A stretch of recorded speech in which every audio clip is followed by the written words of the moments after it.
All right, so I've gotten quite a bit of quite a few questions concerning the Biden proposal to increase reporting of payments, uh, specifically on third-party electronic sites such as Cash App and the like. And so I did a little digging to really try to figure this stuff out. Um, Still trying to queue up a couple things here. Gonna have to change the screen sharing as well. Realized that when I first started. But first things first, I do want to make sure that we know exactly what this is and where it's coming from. So this is the Build Back a Better Act. Build Back Better Act. And this was proposed to Congress. Um, as you know, in the past, I've said before, I really don't like even going into this stuff until it's at least gotten to the Senate because um, the way it typically works is something is presented to the Congress, whether it be from the president or from somewhere else. The Congress then breaks the bill up into its separate parts, passes it around to the different committees. The committees meet, they discuss the bill, they go through with a fine tooth comb, they're supposed to anyway. They make adjustments and changes, and then they come back together in a general meeting with all of the Congress representatives there to basically not only discuss the bill, the proposed changes, and also to kind of figure out where everyone stands on whether or not they plan on voting for this thing or not voting for this thing. After all of that has been done, then they come together and they vote on the bill as it stands, right? After it's been amended, after all of the proposed changes have been put in. Once the House passes that, then it goes to the Senate and it goes through pretty much the same process. And then the Senate has to make changes, vote on it, and then it goes sometimes back to the House, sometimes to the president, who then has to decide whether or not to sign off on it. The president does not sign off on it, then it goes back to the House. Now, this is the proposed budget for fiscal year 2022. This is something that we go through every single year. Every political party, every president has their own agenda as to what they want in the budget and how they want to make it work. For some reason, I don't know why, but this very small piece of the proposed budget has made a lot of news. And I think that has a lot to do with the lobbying efforts, primarily from these third party paying sites such as Square predominantly. So let's quickly go into kind of where this all stems from. Go. All right. So just real quick, some of the things that's in the bill that I thought was interesting is tuition-free community college, which I thought was weird. I don't have a lot of experience with this, but from my understanding, if you're low income, community college is basically free anyway. So why that goes into the budget, I don't know, but it's in there. The other thing that I thought was interesting was the child care through pre-K, which again I thought was a little weird because again I don't have a lot of um, experience with this, but from my understanding, if you are lower income and you have a child and you're working, child care is usually free anyway. I don't know if there is a cutoff for that. I know that public school usually starts at 5 years old, so I think there's always been this kind of back and forth about what to do about pre-K. You know that 4 year old age range. I think some states allow for pre-K child care. Some states don't. But again, as far as I know, usually if you're low income and you have children, you get free childcare anyway. So why that's in the bill, I don't know, but it is there. Let's see. Okay, and now we come to the tax piece of this. Now, I will say one of the things is that right away in the bill itself. Okay, this is a snippet from the bill itself. It says that this particular proposal is not intended to increase taxes on any taxpayer with taxable income below $400,000. And so, if your income is below $400,000, whether you're single or married, this won't apply to you anyway. But that's there. All right. Next thing is the actual verbiage concerning the $600 reporting proposal, we'll call it. Okay. Now, please understand that it has always been the case that if you are receiving more than $600 from any one person throughout the year, you are required to report that $600 payment to the IRS. If you are someone who is paying someone more than $600 within the year, technically speaking, you are required to file a 1099 with the IRS showing that you paid the $600, and then you also send a copy of that 1099 to the person that you paid the $600 to. Does it happen? No, it does not. Does the IRS enforce it? No, they do not. Even for very simple, straightforward things such as if you have a quote-unquote employee or a contractor that you pay more than $600 to a year, you're supposed to file a 1099 for them. And many times it does not happen. Does the IRS enforce it? Typically, they do not. There are codes on the books that discuss what happens if you don't do this and what you'll be fined and stuff like that. But again, in practice, it doesn't happen often. Okay, so again, this is something that's part of the budget, not meant to increase taxes for anyone making under $400,000 a year. And what it really does is it just requires these third-party processors to basically report and file more 1099s. And I think that what's happening is the lobby, okay, because we all understand that corporations have lobbyists, right? And they have marketing departments, and their job is to protect the interest of the company. And they will do this by all sorts of means.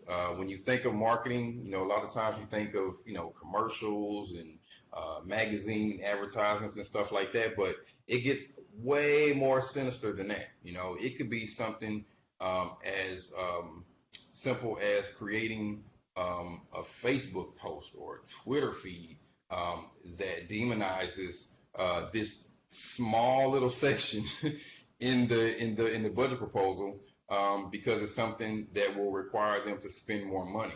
Okay.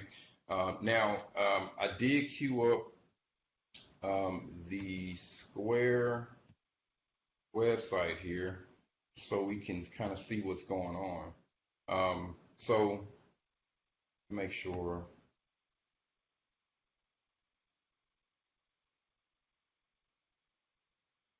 Okay. So this is from the Square website, and it simply asks, do I qualify for 1099?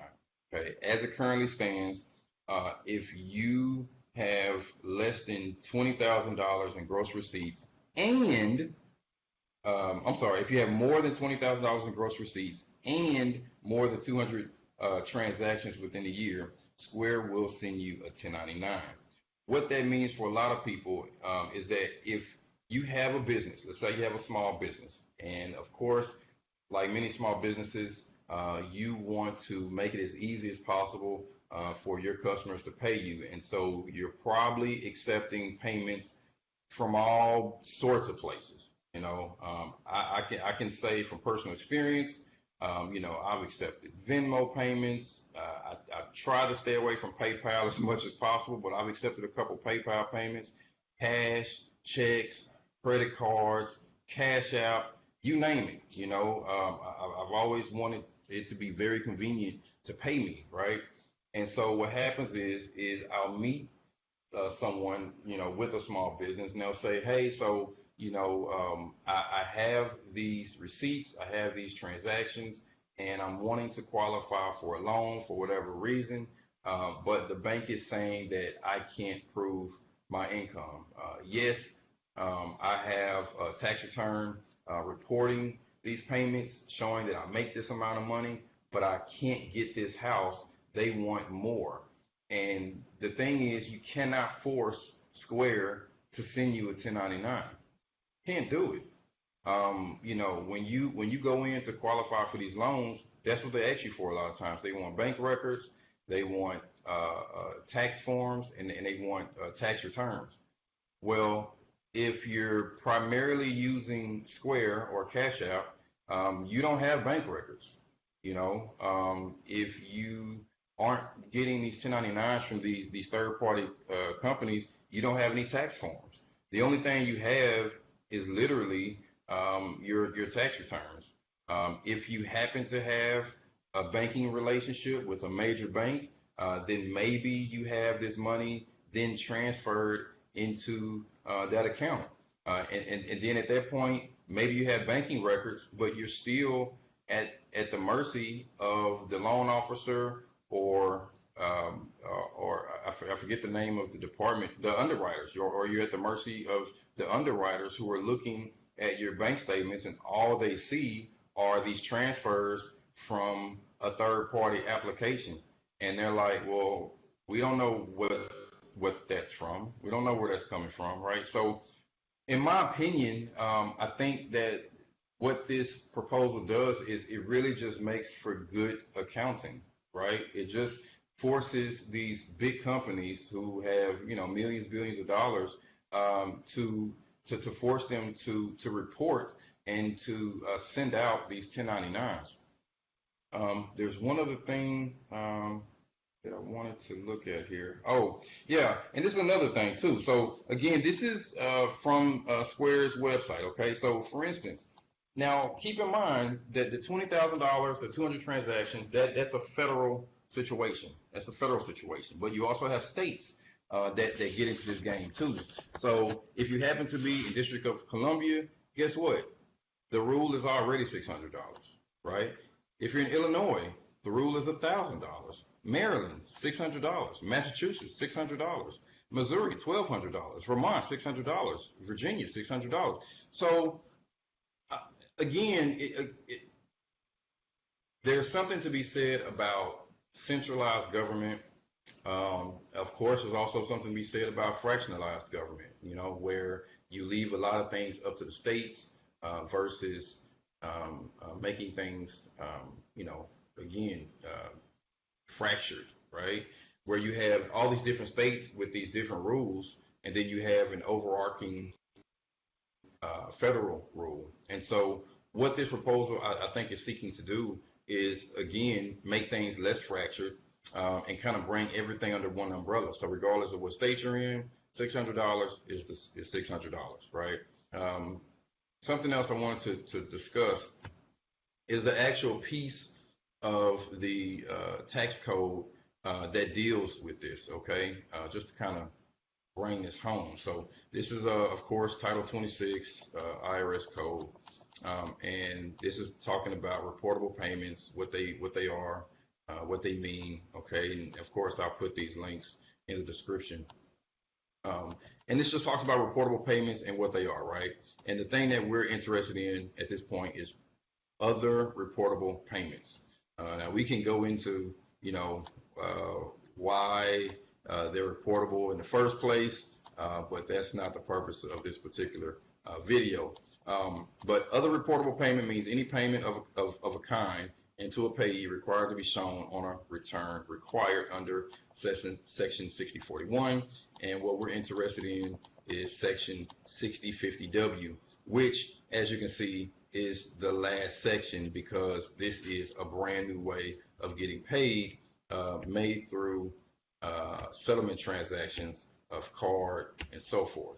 Now, law is living, right? And so what that means is as our economy grows, as things change, we're going to consistently add more and more reportable payments. You know, it used to be that we were an agrarian economy and things were different. And so now, you know, we're now in the digital age.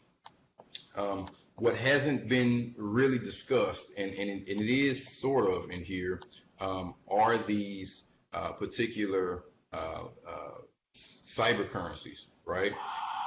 And I thought there was a really interesting piece of verbiage here that spoke to that. As you can see here, reportable payment is anything anything more than $10. If it's less than $10, you don't report it, period. You know, so if you make $10 selling something, you don't report that no matter what, okay? Nor is the third party payer going to report that. Anything over $600 within a year is required to be reported, period. That's the way it's always been. Well, yeah, it's the way it's always been when it comes to that sort of thing. I wanted to get to the cyber currency. I didn't want to cue this up and miss the very beginning. Just a second here.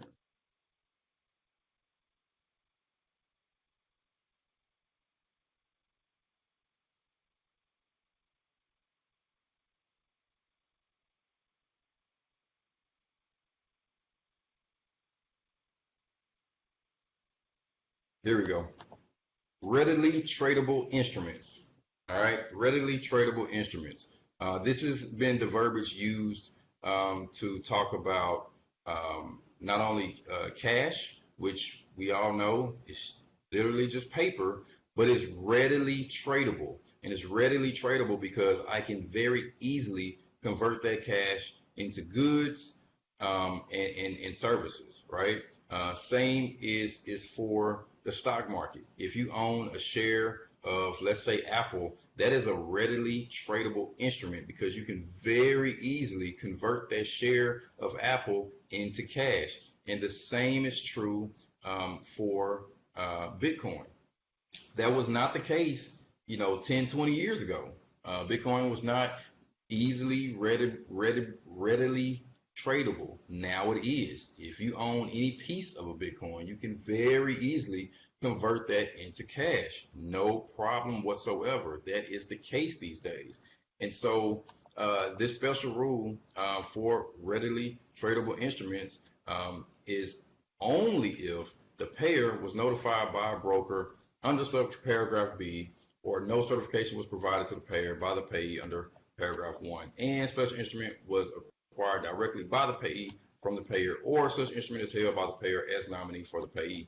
And what that simply means is that Cash App, right, acts as the, well, I can't say this for fact, unfortunately, because I'm not entirely sure how the relationship between Cash App and the Bitcoin exchange works.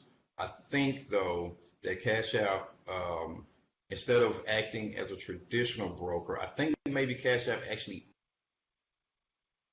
and they just kind of trade it on their platform. I'm wrong about that, though. Maybe they are as a traditional broker, but I don't think so, honestly.